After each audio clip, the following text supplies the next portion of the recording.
రెండవ విడత పోలింగ్ నేడే 3911 పంచాయతీల్లో ఎన్నికలు. ఉదయం 7 నుంచి మధ్యాహ్నం 1 గంట దాకా పోలింగ్. మధ్యాహ్నం 2 తర్వాత కౌంటింగ్ అండ్ ఫలితాల వెల్లడి. ఏర్పాట్లు పూర్తి చేసిన రాష్ట్ర ఎన్నికల సంఘం ఇప్పటికే 415 సర్పంచ్, 8307 వార్డు స్థానాలు ఏకగ్రీవం. రెండవ విడత పోలింగ్ నేడు. మొదటి విడతలో జరిగినటువంటి పోలింగ్ ఏదైతే ఉన్నదో, పోలింగ్ తర్వాత దాని తర్వాత కౌంటింగ్, తర్వాత కన్నీళ్ళు, దాని తర్వాత మళ్ళీ ఇచ్చినటువంటి పైసలు కొన్ని దొట్ల వసూలు చేసుడు. ఈ కార్యక్రమాలు నడిస్తే కొంతమంది ఆత్మహత్యకు ప్రయత్నిస్తూ ఉన్నారు. టవర్ ఎక్కిండు, పురుగుల మంది పట్టుకుని నా పైసలు నాకు ఇస్తావా, లేకపోతే చచ్చిపోవాలని ఇంటి ముంగట అని చెప్పేసి ఓడంటాడు. దేవుడి పాఠం మెడకేసుకొని దీని మీద ఒట్టే నాకు వేసిన ఓటు అని చెప్పేసి వాడు అడుగుతారు. సో ఇట్లా రకరకాలుగా సర్పంచ్ అభ్యర్థులుగా పోటీ చేసేటువంటి వ్యక్తులు ఎవరైతే ఉన్నారో మీరు ముందుగానే డిసైడ్ కావాలి. సో మనమే కదా అలవాటు చేసింది. పైసలు వాడు 500 ఇస్తే మనం 600 ఇద్దాం, వాడు 600 ఇస్తే మనం 700 ఇద్దాం. అలవాటు చేసింది మీరు. ఓడిపోయిన తర్వాత జనాల దగ్గర నుంచి దేవుని పాఠాల మీద ఒట్టేయి, లేకపోతే మీ కొడుకు మీద ఒట్టేయి, మీ పిల్లల మీద ఒట్టేయి అని చెప్పేసి తిరిగేటువంటి పరిస్థితికి ఎందుకు రావాలి? మీరు పోటీల నుంచి తప్పుకుంటే అయిపోతుంది కదా. ఓడినటువంటి వ్యక్తి ఏమో కన్నీళ్ళతోండి, గెలిచినటువంటి వ్యక్తి ఏమో ఇప్పుడు సప్పలతోండి. ఇప్పుడు ఊర్లో ఉన్నటువంటి వ్యక్తులు వీళ్ళంతా కూడా కొంత వాళ్ళు ఆవేదనకు గురయ్యేటువంటి అవకాశం కూడా ఉంటుంది. ఎందుకంటే చాలా కష్టపడి వాళ్ళకు ఉన్నటువంటి లేనిదో ఉన్నదో మొత్తం అప్పు తెచ్చో, లేకపోతే భూమి అమ్మో మొత్తం పెట్టుబడి పెట్టి గ్రామ పంచాయతీ ఎన్నికల్లో బరిలోకి దిగింది. ఓడిపోయేసరికి ఇక చూడాలి ఇప్పుడు వాళ్ళ బాధలు కావు. సో ఏదేమైనప్పుడు కూడా రెండో విడత పోలింగ్ నేడు. ఇలా సాయంత్రం వరకు కొంతమంది ఇక ఆవేదన మనం చూస్తాం. ఇక మళ్ళీ కొత్త సంబంధించినటువంటి వార్తలు వస్తాయి సాయంత్రం వరకు. ఏది ఓడిపోయిన తర్వాత, రిజల్ట్ వచ్చిన తర్వాత, గెలిచినటువంటి తర్వాత ఎట్లా ఉంటుంది అనేది. ఇలా 3911 పంచాయతీలకు ఎన్నికలు జరగబోతా ఉన్నాయి. రాష్ట్రంలో రెండో విడత పంచాయతీ ఎన్నికల పోలింగ్ ఇలా జరగబోతా ఉన్నది. 193 మండలాల్లోని 3911 పంచాయతీలకు ఎన్నికలు జరగనున్నాయి. ఈ మేరకు రాష్ట్ర ఎన్నికల సంఘం 38,350 పోలింగ్ కేంద్రాలు ఏర్పాటు చేసింది.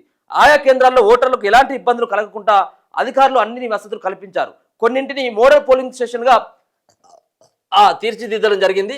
ఇలా 7 గంటల నుంచే ఆల్రెడీ ఇప్పటికే స్టార్ట్ అయిపోయింది. పోలింగ్ కూడా 1 గంట వరకే పోలింగ్ ఉంటుంది. 2 గంటల తర్వాత కౌంటింగ్ ప్రక్రియను చేపట్టి విజేతలను ప్రకటించనున్నారు. అనంతరం ఉప సర్పంచ్ ఎన్నిక కూడా నిర్వహించనున్నారు. మండల కేంద్రాల్లోని డిస్ట్రిబ్యూషన్ సెంటర్ల నుంచి ఎన్నికల సిబ్బంది శనివారమే పోలింగ్ సామాగ్రి తీసుకుని తమకు కేటాయించిన గ్రామాలకు తరలివెళ్లిండ్రు. ఓటింగ్కు గంట ముందు కేంద్రాల్లో మాక్ పోలింగ్ నిర్వహించేందుకు ఆఫీసర్లు ఏర్పాటు చేసిండ్రు.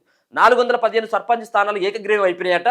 రెండో విడతలో మొత్తం 4333 పంచాయతీలకు రాష్ట్ర ఎన్నికల సంఘం నోటిఫికేషన్ ఇవ్వగా 5 పంచాయతీలు 108 వార్డుల్లో నామినేషన్లు దాఖలు కాలేదు.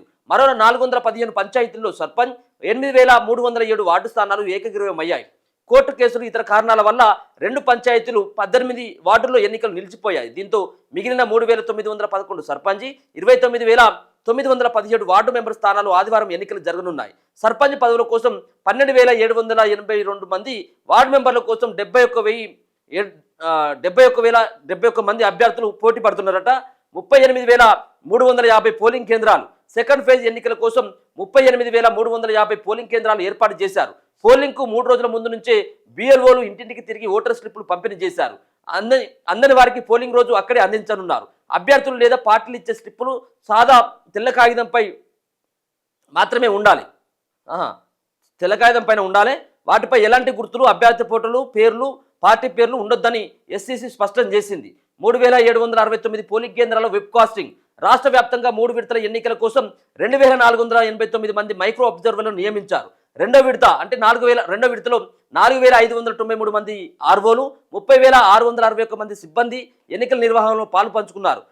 3769 పోలింగ్ కేంద్రాల్లో వెబ్ కాస్టింగ్ నిర్వహిస్తున్నారు. మొత్తం 46,026 బ్యాలెట్ బాక్సులను అందుబాటులో ఉంచారు. కాగా ఎన్నికలు పకడ్బందీగా నిర్వహించేందుకు model code of conduct MCC కఠినంగా అమలు చేస్తున్నారు. ఇప్పటి వరకు 8.59 కోట్ల విలువైన నగదు, మద్యం, ఇతర వస్తువులు సీజ్ చేశారు. 2.02 కోట్ల నగదు, 3.46 కోట్ల విలువైన మద్యం, 2.28 కోట్ల డ్రగ్స్, నార్కోటిక్స్ అండ్ 12 లక్షలట ఇతర 69 లక్షలు స్వాధీనం చేసుకున్న మొత్తం 3,675 ఎఫ్ఐఆర్ నమోదైతే 33,262 మందిని బైండ్ ఓవర్ చేసిండ్రు.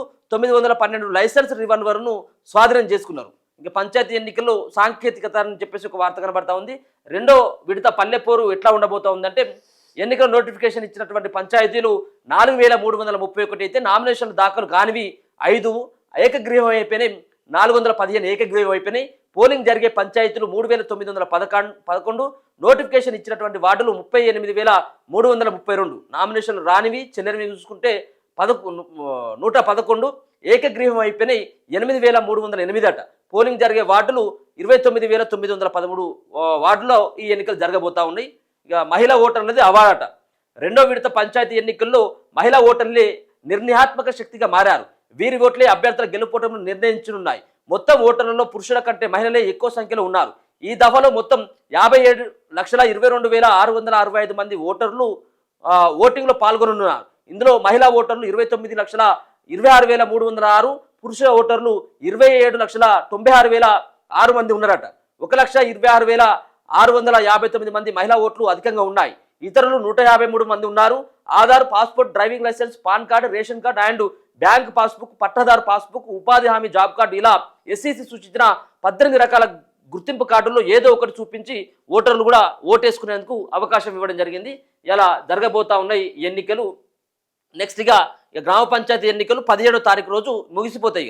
17 వరకే చివరికి సంబంధించినటువంటి ఎన్నికలు కాబట్టి సర్పంచ్ ఎన్నికలు ఇన్ని రోజుల పాటు దాదాపుగా 2 సంవత్సరాలుగా ఖాళీగా ఉన్నటువంటి సర్పంచ్లకి ఈసారి చాలామంది యువత మొగ్గు చూపడం జరిగింది. చాలామంది దాంట్లో కొంత వేరే దేశంలో ఉన్నప్పటికీ కూడా వాళ్ళు ఇక్కడికి వచ్చి పోటీ చేస్తూ ఉన్నారు. వేరే దేశంలో ఉన్నప్పటికీ కూడా స్థిరపడ్డప్పుడు కూడా మరి ఎందుకు చేస్తూ ఉన్నారు అంటే నేను నా గ్రామం కోసం అభివృద్ధి కోసం నేను నా సేవ చేసుకోవడానికి వచ్చినని వాళ్ళు చెప్తా ఉన్నారు. ఇక కొంతమంది ఏమో ఉద్యోగాన్ని సైతం కూడా వదిలిపెట్టి వాళ్ళు పోటీ చేస్తూ ఉన్నారు. ఇటువంటి వాళ్ళు మనం చూడడం జరిగింది. ఖమ్మం దగ్గర ఒక ఎస్ఐ కూడా ఉద్యోగానికి ఆయన రాజీనామా చేసి ఆయన పోటీ, మరి ఆయన గెలిచడం లేదో తెలియదు కానీ ఆయన ఆడ పోటీ చేసాడు.